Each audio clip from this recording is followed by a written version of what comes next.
स्वामी विवेकानंद भारतीय आध्यात्म के ब्रांड एम्बेसडर। स्वामी विवेकानंद सिर्फ गेरुए कपड़ों में एक सन्यासी नहीं थे।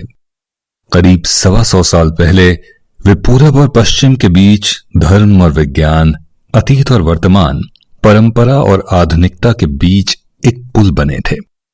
उनकी हिंदू धर्म प्रचार की यात्रा शिकागो से शुरू हुई। फिर दुनिया का शायद ही कोई ऐसा देश हो जहां वे नहीं गए हों। हर जगह उनका स्वागत हुआ। उनके पोस्टर छपे, वैश्विक मंच पर वे भारतीय आध्यात्म के ब्रांड एम्बेसडर थे। वे धर्म आध्यात्म को किताब के पन्नों से निकालकर मठों से बाहर ले आए। उन्होंने हिंदू धर्म को कर्मकांडी पंडों और संकीर्ण संप्रदायों से छीन उसे वैश्विक फलक पर बिखेरा था।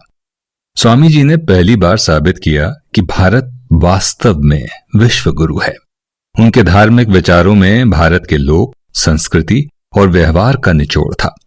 उनके विचार आज भी युवा पीढ़ी को प्रेरणा देते हैं। इंटरनेट पर वे सबसे ज्यादा पढ़ने और खोजे जाने वाले धर्मगुरु हैं। वे भारत की धड़कन थे जो महज 39 साल की उम्र में दुनिया से विदा हो गए। कवि गुरु रविंद्रनाथ ठाकुर ने उनके बारे में कहा था, भारत को समझने के लिए विवेकानंद को पढ़ना होगा। स्वामी विवेकानंद का जन्म कलकत्ता में एक मशहूर और अमीर कायस्थ दत्त परिवार में हुआ था। यह दत्त परिवार वकालत के क्षेत्र में प्रसिद्ध था। उनके पिता विश्वनाथ दत्त कलकत्ता हाईकोर्ट के एक प्रसिद्ध वकील थे, जबकि उनके दादा संस्कृत और फारसी के विद्वान थे। स्वामी विवेकानंद के दादा ने एकाएक संन्यास ले लिया और बनारस चले आए। विवेकानंद के अंदर संन्यास का डीएनए शायद उनके दादा की तरफ से आया था। खैर, विवेकानंद के पिता ऐसे नहीं थे। सुख, सुविधा, वैभव और ऐशो आराम की जिंदगी उन्हें पसंद थी। उनके घर, घोड़ा गाड़ी, नौकर चाकर सब कुछ था। वे कुछ बचाते नहीं, बल्कि जितना कमाते सब खर्च कर देते। उस समय तक मोटर कार भारत नहीं आई थी। वे खूब घूमते, लखनऊ, इलाहाबाद, दिल्ली, लाहौर, सब जगह। कई मशहूर मुस्लिम परिवारों में उनका आना जाना था। उन्होंने कुरान, बाइबल सब पढ़ी, इसलिए उनमें धार्मिक कट्टरता नहीं थी। उनकी शादी भुवनेश्वरी देवी से हुई। भुवनेश्वरी देवी बहुत धार्मिक प्रवृत्ति की थीं। उनके घर में नियम पूर्वक रोज पूजा पाठ होती थी। धार्मिक प्रवृत्ति के होने के कारण माता भुवनेश्वरी देवी को पुराण, रामायण, महाभारत आदि की कथा सुनने का बहुत शौक था। कथावाचक बराबर इनके घर आते रहते थे। उनके घर में नियम पूर्वक रोज पूजा पाठ होता था। लेकिन भुवनेश्वरी देवी को सिर्फ एक दुख था। शादी के कई साल बाद भी उनकी गोद सूनी थी। काशी के विश्वनाथ मंदिर में उनकी बड़ी आस्था थी। काशी में रह रही परिवार की एक महिला को उन्होंने पत्र लिखा कि वो उनकी तरफ से पुत्र प्राप्ति के लिए विश्वनाथ मंदिर में रोज पूजा शुरू कराएं। पूजा शुरू हो गई और 12 जनवरी 1863 को स्वामी विवेकानंद का जन्म हुआ। मां को लगा कि जैसे साक्षात भगवान शिव ही उनकी गोद में आ गए हैं। उनके बचपन का घर का नाम वीरेश्वर रखा गया, लेकिन प्यार से सब उन्हें विले बुलाते थे। पर जब उनका नामकरण संस्कार हुआ तो उनका नाम नरेंद्र नाथ दत्त रखा गया। नरेंद्र बचपन से ही कुशाग्र बुद्धि के थे, साथ में नटखट भी थे। अपने साथी बच्चों के साथ वे खूब शरारत करते और मौका मिलने पर अपने अध्यापकों के साथ भी शरारत करने से नहीं चूकते थे। विले की 2 बहनें थीं। विले उनकी चोटी खींचकर भाग जाता। बहनें उसे दौड़ाती तो वो नाली का गंदा पानी अपने ऊपर छिड़क लेता। वो जानता था कि अपवित्र होने से बहनें उसे नहीं छुएंगी।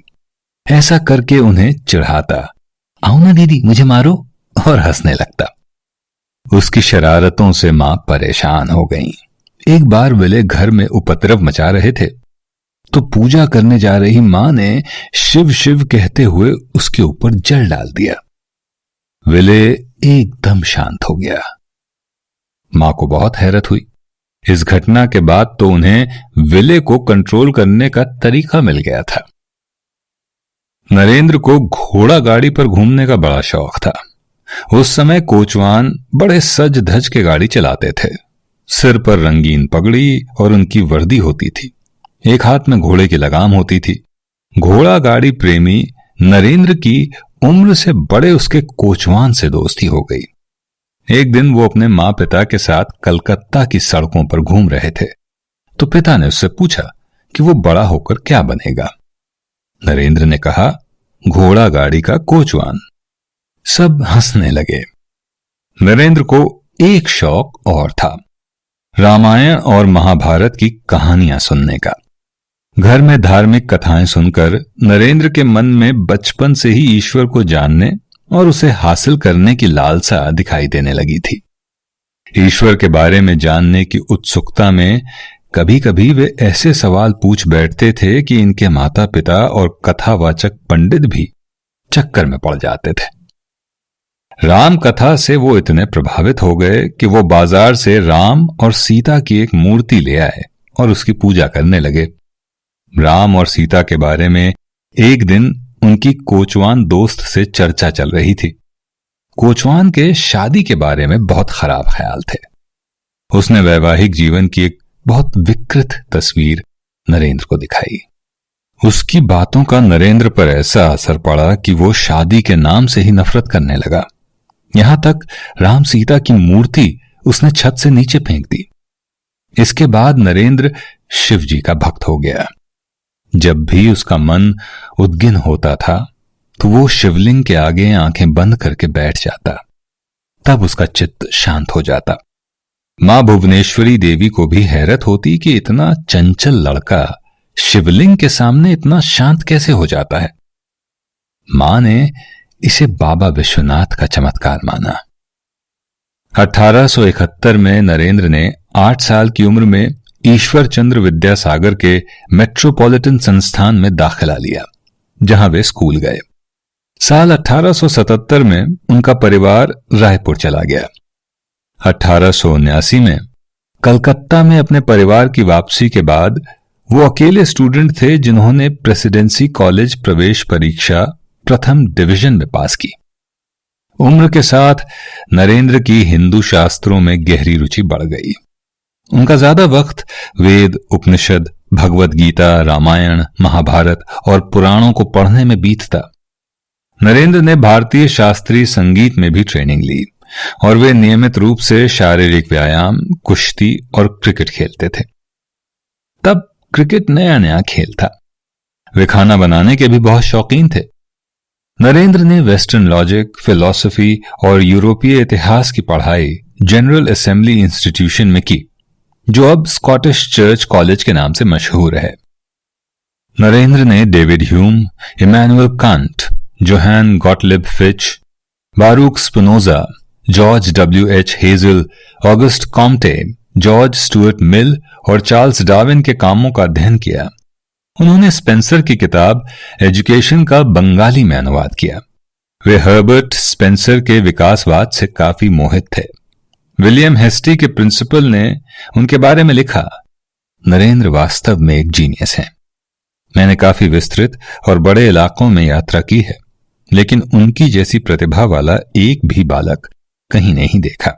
यहां तक कि जर्मन विश्वविद्यालयों के दार्शनिक छात्रों में भी नहीं। उसकी याददाश्त हैरत में डालने वाली है।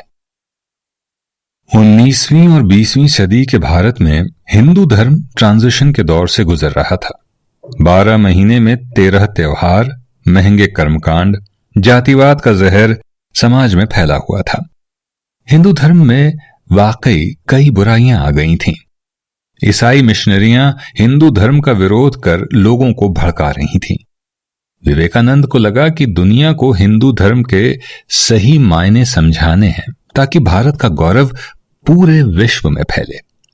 नरेंद्र पढ़ाई के दौरान ही ब्रह्म समाज में शामिल हो गए। ब्रह्म समाज हिंदू धर्म में सुधार लाने और उसे आधुनिक बनाने की कोशिश कर रहा था। ब्रह्म समाज मूर्ति पूजा को नहीं मानता था। ये वो दौर था जब खुद विवेकानंद पश्चिमी दार्शनिकों के निरीश्वर भौतिकवाद और ईश्वर के अस्तित्व में दृढ़ भारतीय विश्वास के बीच गहरे द्वंद्व से गुजर रहे थे। नरेंद्र साधु महात्माओं से सिर्फ एक ही सवाल पूछते, क्या आपने ईश्वर के दर्शन किए हैं? सब गोलमोल जवाब देते। नरेंद्र निराश हो चुके थे। उन्हें लगा धर्म, दर्शन, आध्यात्म, ईश्वर सब बेकार की चीज है, कहीं कोई नहीं है, सब इंसान के दिमाग की उपज है। इसी द्वंद्व के बीच उनकी मुलाकात स्वामी रामकृष्ण परमहंस से हुई। परमहंस बंगाल में दक्षिणेश्वर मंदिर में स्वामी मां काली के भक्त थे। क्या आपने ईश्वर के दर्शन किए हैं? यही सवाल नरेंद्र ने स्वामी रामकृष्ण से पूछा। स्वामी ने कहा, हां बेटे, मैंने ईश्वर के दर्शन किए हैं, बिल्कुल वैसे जैसे मैं तुम्हें अपने सामने देख रहा हूं। तुम मेरे बताए रास्ते पर चलो, तुम्हें भी ईश्वर के दर्शन होंगे। स्वामी रामकृष्ण की आवाज में आत्मविश्वास देखकर नरेंद्र हैरत में पड़ गए। स्वामी रामकृष्ण ने उन्हें विश्वास दिलाया कि ईश्वर वास्तव में है और मनुष्य उसे हासिल कर सकता है। ये बात नरेंद्र की समझ में आ गई, लेकिन उनके कई सवाल अभी बाकी थे। इसलिए नरेंद्र ने स्वामी परमहंस को अपना गुरु बनाने से पहले कई बार उनकी परीक्षा भी ली। कभी कभी उन्हें लगता स्वामी परमहंस ढोंग करते हैं। उन्होंने छुपकर उनकी जासूसी भी की, लेकिन स्वामी परमहंस फक्कड़ की तरह रहते थे, देवी भक्ति और अपनी धुन में मस्त।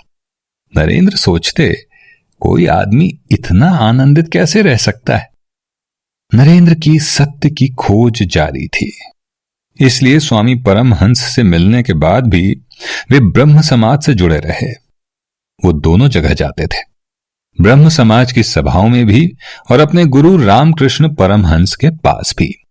बस वे देवी मंदिर में नहीं जाते थे। एक दिन रामकृष्ण परमहंस नरेंद्र को खोजते हुए ब्रह्म समाज की सभा में चले गए। ब्रह्म समाजियों ने उन्हें अपमानित कर सभा से निकाल दिया। उस दिन विवेकानंद की आंख खुली। उन्होंने सोचा, जो ब्रह्म समाज इतना असहिष्णु है, जो आस्तिक को स्वीकार नहीं कर सकता, वो भला ईश्वर को क्या स्वीकार करेगा? उन्होंने तत्काल ब्रह्म समाज को छोड़ दिया और नरेंद्र देवी और शिव जी के परम भक्त बन गए। उन्होंने तब जाकर हिंदू धर्म का मर्म समझा। उनकी भक्ति और ज्ञान ने उसे दुनिया में शोहरत की बुलंदियों पर पहुंचा दिया। उन दिनों नरेंद्र बीए कर रहे थे, तभी उनके पिता की हार्ट अटैक से मौत हो गई। अब अपनी मां और बहनों को संभालने के लिए वही अकेले बचे थे। घर में कमाई का कोई जरिया नहीं था। उनके रिश्तेदारों ने मकान पर कब्जे के लिए मुकदमा भी कर दिया। घर के हालात इतने खराब हो गए कि धार्मिक आस्था रखने वाली उनकी मां की भी आस्था डोल गई। वे पैसे पैसे को मोहताज हो गए। स्वामी रामकृष्ण ने कई बार उनसे कहा कि काली मां से कुछ मांग लें, लेकिन नरेंद्र किस मुंह से मांगते, क्योंकि मूर्ति पूजा में उनकी आस्था ही नहीं थी। स्वामी रामकृष्ण के बहुत समझाने पर वे मां काली के मंदिर गए, लेकिन जब मांगने की बारी आई तो उन्होंने काली मां से मांगा, मां मुझे ज्ञान दो, विवेक दो, वैराग्य दो, भक्ति दो। मां ऐसी कृपा करो कि मैं तुम्हें देख पाऊं। लौटकर ये सब जब उन्होंने स्वामी रामकृष्ण को बताया तो वे सिर पकड़कर बैठ गए। स्वामी रामकृष्ण ने कहा, तुम्हारा कुछ नहीं हो सकता, ये तुम्हारे दिल की आवाज है। अब सांसारिक सुख तुम भूल जाओ। और रामकृष्ण ने नरेंद्र को अपना शिष्य बना लिया और उन्हें नाम दिया विवेकानंद। और महज 25 साल की उम्र में नरेंद्र ने अपने नए नाम के साथ गेरुआ वस्त्र धारण कर लिया। 1886 में स्वामी रामकृष्ण की गले के कैंसर से मृत्यु हो गई। स्वामी रामकृष्ण की मौत के बाद विवेकानंद भारत की यात्रा पर निकल गए।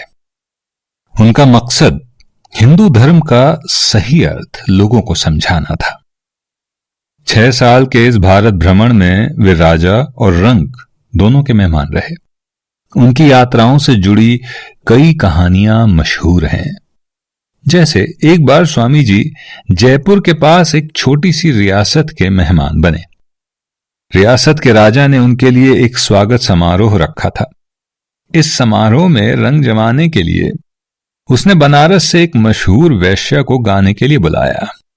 जैसे ही स्वामी विवेकानंद को यह पता चला, उन्होंने समारोह में जाने से इनकार कर दिया। यह खबर वैश्या तक पहुंची तो वो काफी आहत हुई और उसने समारोह में सूरदास का एक भजन, प्रभु जी मेरे अवगुण चित्त न धरो, गाना शुरू किया। वैश्या ने जो भजन गाया उसके भाव थे कि एक पारस पत्थर तो लोहे के हर टुकड़े को अपने स्पर्श से सोना बनाता है, फिर चाहे वो लोहे का टुकड़ा पूजा घर में रखा हो या फिर कसाई के दरवाजे पर पड़ा हो, क्या फर्क पड़ता है। और अगर वो पारस ऐसा नहीं करता तो असली नहीं है। स्वामी विवेकानंद ने वो भजन सुना और उस जगह पहुंच गए जहां वैश्या भजन गा रही थी। उन्होंने देखा कि वैश्या की आंखों से झरझर आंसू बह रहे हैं। उस दिन उन्होंने पहली बार वैश्या को देखा था, लेकिन उनके मन में उसके लिए न कोई आकर्षण था न ही विकर्षण।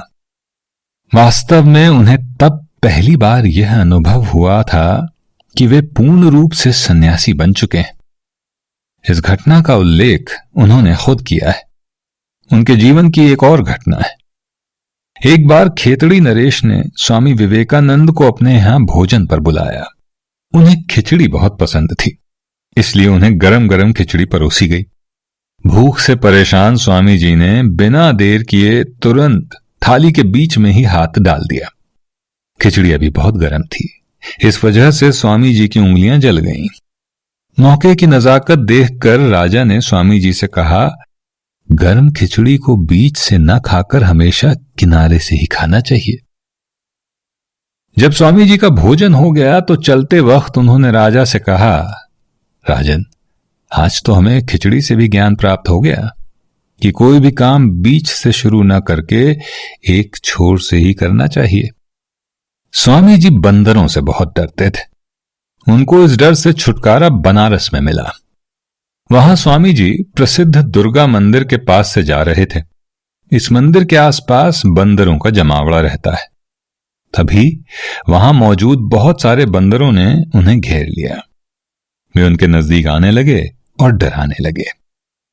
स्वामी जी भयभीत हो वहां से दौड़कर भागने लगे, पर बंदर तो मानो पीछे ही पड़ गए। वे उन्हें और दौड़ाने लगे। पास खड़ा एक वृद्ध सन्यासी ये सब देख रहा था। उसने स्वामी जी को रोका और बोला, रुको, उस बंदर का सामना करो। स्वामी जी तुरंत पलटे और बंदरों की तरफ बढ़ने लगे। ऐसा करते ही सभी बंदर भाग खड़े हुए। इस घटना से स्वामी जी को एक गंभीर सीख मिली और कई सालों बाद उन्होंने एक संबोधन में कहा भी, यदि तुम कभी किसी चीज से भयभीत हो तो उससे भागो मत, पलटो और सामना करो। भारत भ्रमण की उनकी ये महान यात्रा कन्याकुमारी में खत्म हुई। कन्याकुमारी में जहां भारत भूमि खत्म होती है, उसी से कुछ दूरी पर वह शिला है जहां बैठ स्वामी विवेकानंद ने 24 से 27 दिसंबर 1892 तक ध्यान लगाया। कहते हैं इसी शिला पर पार्वती ने शिव से शादी के लिए तपस्या की थी। उन्हें यही उनके जीवन का मकसद मिला। विश्व बंधुत्व और हिंदू धर्म व राष्ट्रीय पुनर्निर्माण का मकसद। अब हिंदू धर्म के प्रचार के लिए वह विदेश यात्रा पर निकलना चाहते थे। उन्हें पता चला कि 11 सितंबर 1893 को शिकागो में विश्व धर्म संसद सम्मेलन होने वाला है। उन्होंने सोचा, क्यों न इसमें हिस्सा लिया जाए। हिंदू धर्म प्रचार के लिए इससे अच्छा मंच और कोई नहीं हो सकता। लेकिन यह सब आसान नहीं था। पानी के जहाज से उनके टिकट का इंतजाम तो उनके शिष्यों ने कर दिया था, लेकिन शिकागो में उन्हें कोई नहीं जानता था। स्वामी विवेकानंद विश्व धर्म सम्मेलन के करीब 5 हफ्ते पहले ही शिकागो पहुंच गए थे। वे वहां बिना बुलाए गए थे। उनके पास पैसे नहीं बचे थे। शिकागो में बहुत ठंड थी। उनके पास गर्म कपड़े भी नहीं थे। उनके मन में यहां तक आया कि वो किसी से भीख मांगे, लेकिन उन्हें पता था कि अमेरिका में भीख मांगने पर जेल में डाल दिया जाता है। ठंड की एक रात उन्होंने शिकागो स्टेशन पर खड़ी एक मालगाड़ी के डिब्बे में गुजारी। उनके पास पैसे बिल्कुल नहीं थे। 2 दिन से बिना कुछ खाए पिए सर्दी में वे निढाल हो गए। कमजोरी से वे सड़क के किनारे गेरुए कपड़ों में लेटे हुए थे। जॉर्ज डब्ल्यू हेल नाम की महिला ने उनकी मदद की। धर्म सम्मेलन के आयोजकों को खोजकर उनके रहने और कपड़ों आदि का इंतजाम कराया। 11 सितंबर को वो शिकागो के धर्म सम्मेलन में पहुंचे। वो बड़ा सा थिएटर नुमा हॉल था जो अमेरिकी बुद्धिजीवियों से खचाखच भरा था। भारत से भी कई धर्मों के प्रतिनिधि वहां आए थे, जिसमें थियोसॉफिकल सोसाइटी की एनी बेसेंट और चक्रवर्ती भी शामिल थे। भारत से ब्रह्म समाज के प्रतिनिधि मजूमदार भी इसमें हिस्सा लेने आए थे। वे स्वामी से परिचित थे। सबको मंच पर बैठाया गया। ये सब देखकर स्वामी थोड़ा घबराए थे, क्योंकि भारत में तो उन्होंने आम जनता के बीच भी कभी भाषण नहीं दिया था। सब अपना भाषण तैयार करके लाए थे, जबकि केसरिया रंग की पगड़ी और सन्यासी का लंबा चोंगा पहने स्वामी जी ऐसे ही चले आए थे। भारत का यह सांस्कृतिक दूत वहां मौजूद लोगों में सबसे युवा था। ऐसे वक्त पर जब मंच से हर वक्ता अपने धर्म को सर्वश्रेष्ठ बताने पर तुला हुआ था, पर जब उनकी बारी आई तो वे छा गए। उन्होंने माइक संभाला और अपने भाषण की शुरुआत अमेरिका के मेरे भाइयों और बहनों के संबोधन से की। अमेरिका में पहली बार ऐसा आत्मीय संबोधन सुन पूरा हॉल तालियों की गड़गड़ाहट से गूंज उठा। सब खड़े हो गए और 2 मिनट तक तालियां बजाते रहे। खुद स्वामी जी भी हतप्रत थे कि ऐसी क्या बड़ी बात बोल दी उन्होंने। भाइयों और बहनों, ये तो भारत में सामान्य संबोधन है। विवेकानंद ने ऐलान किया, कोई धर्म दूसरे धर्म से श्रेष्ठ नहीं है। उन्होंने आगे कहा, जिस तरह अलग अलग स्रोतों से निकली तमाम नदियां अंत में सागर में जाकर मिलती हैं, उसी तरह मनुष्य अपनी इच्छा के मुताबिक अलग अलग रास्ता चुनता है। वे देखने में भले ही सीधे या टेढ़े मेढ़े लगें, पर सभी भगवान तक ही जाते हैं। ये सारी बातें अमेरिकियों और दुनिया भर से आए धर्म गुरुओं के दिल को छू गईं। अब तक ये दर्शन किसी ने नहीं दिया था। सबके अपने धर्म थे और अपने ईश्वर। ये आदमी तो सभी धर्म के ईश्वरों के सम्मान की बात कर रहा है। अपने भाषण से विवेकानंद छा गए। स्वामी विवेकानंद के भाषण से ही पश्चिम में भारतीय धर्म दर्शन के दरवाजे खुले थे। उनका धारा प्रवाह भाषण पश्चिमी दुनिया का भारतीय आध्यात्म से पहला और सीधा परिचय था। इस भाषण से वहां का आम आदमी भारतीय आध्यात्मिक संपदा को समझ पाया। अगले दिन अमेरिका के अखबारों के पहले पन्ने पर भारत के इस युवा सन्यासी की तस्वीर के साथ उनका भाषण और खबर छपी थी। उस दिन पूरा अमेरिका उन्हें जान गया था। उस जमाने के कॉलमनिस्ट श्रीधर स्वामी ने लिखा, मूकमः करोति वाचालमः, यानी हे भगवान, तुम गूंगे को भी महान वक्ता बना देते हो। अंग्रेज भारतविद A.L. वॉशम ने कहा, वे इतिहास के पहले आदमी थे जिन्होंने आध्यात्मिक संस्कृति का आधुनिक विश्व से संवाद कायम कराया। इतना ही नहीं, वहां अगले दिन शिकागो की सड़कों के किनारे दीवारों पर स्वामी जी के पोस्टर भी चिपके थे, जिसके नीचे लिखा था, भारतीय सन्यासी विवेकानंद। अमेरिका के कट्टर ईसाई धर्मगुरु भी कह रहे थे, यह आदमी इंसानों के बीच सुपरमैन है। अमेरिकी मीडिया ने लिखा, थियोलॉजी और इंडियन फिलॉसफी के बिना दुनिया अनाथ हो जाएगी। अमेरिका की सड़कों पर लोग उन्हें घेर लेते तो वे कहते, मैं कोई स्वामी वामी नहीं, मैं तो सिर्फ एक साधारण दूत हूं जो दुनिया को हिंदू धर्म का संदेश देने आया हूं। स्वामी देश विदेश में मशहूर हो गए थे। कभी उन्हें अमेरिका की हार्वर्ड यूनिवर्सिटी बुलाती, कभी ब्रिटेन की ऑक्सफोर्ड यूनिवर्सिटी। ऑक्सफोर्ड में उनकी मुलाकात भारतीय इतिहास के जनक प्रोफेसर मैक्स म्यूलर से हुई। दोनों ऐसे मिले जैसे बिछड़े भाई मिले हों। दरअसल professor Friedrich Max Müller Germany से थे, लेकिन वे ब्रिटिश ईस्ट इंडिया कंपनी के कर्मचारी रह चुके थे। वे एक जर्मन भाषाविद, वेदों के ज्ञाता थे। वह मैक्स म्यूलर ही थे जिन्होंने ग्रामोफोन के आविष्कार के समय पहली आवाज वेद मंत्र के रूप में रिकॉर्ड की थी। उन्होंने पहली बार ऋग्वेद का जर्मन और अंग्रेजी में अनुवाद किया।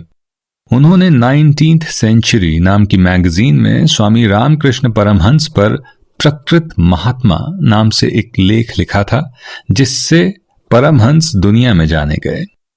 बाद में स्वामी विवेकानंद की मदद से प्रोफेसर म्यूलर ने स्वामी रामकृष्ण परमहंस जीवनी और उपदेश नाम की किताब लिखी, जो सारी दुनिया में मशहूर हुई।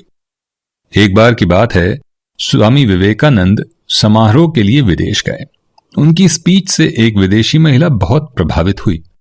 वह स्वामी जी के पास आई और बोली, स्वामी जी, मैं आपसे शादी करना चाहती हूं ताकि मुझे आपके जैसा ही एक महान बेटा मिले। इस पर स्वामी विवेकानंद बोले, क्या आप जानती हैं कि मैं एक सन्यासी हूं? भला मैं कैसे शादी कर सकता हूं? हाँ, अगर आप चाहें तो मुझे अपना बेटा बना लें। इससे मेरा सन्यास भी नहीं टूटेगा और आपको मेरे जैसा बेटा भी मिल जाएगा। ये बात सुनते ही वह विदेशी महिला स्वामी विवेकानंद के चरणों में गिर पड़ी और बोली, आप धन्य हैं, आप ईश्वर के समान हैं, जो किसी भी परिस्थिति में अपने धर्म के मार्ग से विचलित नहीं होते। अमेरिका से लौटने के बाद स्वामी विवेकानंद ने 1897 में कलकत्ता में रामकृष्ण मिशन और अगले साल वेल्लूर में रामकृष्ण मठ की स्थापना की। शिकागो के बाद स्वामी जी ने दुनिया के कई देशों में हिंदू धर्म का प्रचार किया। वे लंदन में भी जल्द मशहूर हो गए। उन्हें यहां हिंदू साइक्लोन यानी हिंदू तूफान कहा जाता था। अमीर और मशहूर घरानों की महिलाएं स्वामी को सुनने आती थीं और कुर्सी न मिलने पर फर्श पर बैठकर उनके प्रवचन सुनती थीं। यहीं स्वामी का सिस्टर निवेदिता से पहला परिचय हुआ। अंग्रेजी आयरिश निवेदिता का वास्तविक नाम मार्गरेट एलिजाबेथ नोबल था। वो टीचर थी। बाद में उन्हें स्वामी ने सिस्टर निवेदिता का नाम दिया। 30 साल की उम्र में ही सिस्टर निवेदिता ने भारत को ही अपना घर बना लिया। साल 1905 में उन्होंने भारत के लिए प्रतीक चिन्ह डिजाइन किया, जिसे बाद में देश के सर्वोच्च सैन्य पुरस्कार परमवीर चक्र के डिजाइन के रूप में अपनाया गया। 21वीं सदी में भी नई पीढ़ी स्वामी विवेकानंद को अपना आदर्श मानती है। उनके विचार आज भी गूगल पर सबसे ज्यादा खोजे जाते हैं। उनके विचार सीधे और साफ थे, जो सीधे दिल में उतर जाते थे। उनका एक मंत्र है, उठो, जागो और तब तक मत रुको जब तक लक्ष्य की प्राप्ति न हो जाए। अपने अनुभव से वे मानते थे कि खुद को कमजोर समझना सबसे बड़ा पाप है। तुम्हें कोई पढ़ा नहीं सकता, कोई आध्यात्मिक नहीं बना सकता। तुमको सब कुछ अंदर से सीखना है। अपनी आत्मा से अच्छा कोई शिक्षक नहीं है। स्वामी जी कहते हैं, सत्य को 1000 तरीकों से बताया जा सकता है, फिर भी सत्य एक ही है। बाहरी स्वभाव केवल अंदरूनी स्वभाव का बड़ा रूप है। वे कहते, यूनिवर्स की सारी ताकतें पहले से हमारी हैं। वो हम ही हैं जो अपनी आंखों पर हाथ रख लेते हैं और फिर रोते हैं कि कितना अंधकार है। उनकी एक और मशहूर सीख है, दुनिया एक विशाल व्यायामशाला है जहां हम खुद को मजबूत बनाने के लिए आते हैं। वे कहते, दिल और दिमाग के टकराव में दिल की सुनो। किसी दिन जब आपके सामने कोई समस्या ना आए, आप सुनिश्चित हो सकते हैं कि आप गलत मार्ग पर चल रहे हैं। 39 साल की बहुत कम उम्र में ही उनकी मृत्यु हो गई। अमरनाथ की कठिन यात्रा और अन्य साधना के कारण उन्हें दमे की बीमारी हो गई। जीवन के अंतिम दिन 4 जुलाई 1902 को वे बेलूर मठ में थे। इस दिन उन्होंने अपने शिष्यों से कहा, एक और विवेकानंद चाहिए, ये समझने के लिए कि इस विवेकानंद ने अब तक क्या किया है। इस दिन उन्होंने अपनी ध्यान करने की दिनचर्या को नहीं बदला। सुबह 2-3 घंटे ध्यान किया और ध्यानावस्था में ही महासमाधि ले ली। उनके अंतिम संस्कार में उनकी मां भुवनेश्वरी देवी भी मौजूद थीं। जब उनका विलय बेलूर में गंगा तट पर चंदन की चिता पर जलाया जा रहा था, मां ने अपने बेटे को विलय से विश्वविख्यात स्वामी विवेकानंद बनने की पूरी यात्रा देखी थी। उनके चेहरे पर गहरी वेदना थी। ये एक बेटे से ज्यादा एक महापुरुष को खो देने की वेदना थी। चिता पर रखे बेटे का शव देखकर उन्हें लगा कि ये भी विले की कोई नई शरारत है। अभी वो उठेगा और कोई शरारत करेगा और वो उसके सिर पर जल छिड़क कर कहेंगी, शिव शिव। ये सोचकर मां भुवनेश्वरी देवी उस दिन खूब रोई। बेटे के देहांत के 9 साल बाद वे भी दुनिया से विदा हो गईं। स्वामी विवेकानंद बहुत कम उम्र में दुनिया से चले गए। वह और अधिक साल जीवित रहते तो भारत की एक अलग तस्वीर होती। स्वामी जी ने हिंदू धर्म की एक अलग परिभाषा दी, लेकिन देश में सनातन कट्टरपंथियों ने हिंदू धर्म को संकीर्णता के कुएं में ढकेल दिया। स्वार्थ और धन में जीवन को तलाशने वाली नई पीढ़ी विवेकानंद के पास अपने जवाब ढूंढ सकती है। निराशा और हताशा से मुक्ति का रास्ता स्वामी जी के पास है। विवेकानंद ने आह्वान किया था, उठो, जागो और तब तक मत रुको जब तक लक्ष्य न प्राप्त कर लो। शायद इसीलिए महात्मा गांधी तक को कहना पड़ा। स्वामी विवेकानंद को पढ़कर मेरी देशभक्ति और बढ़ गई।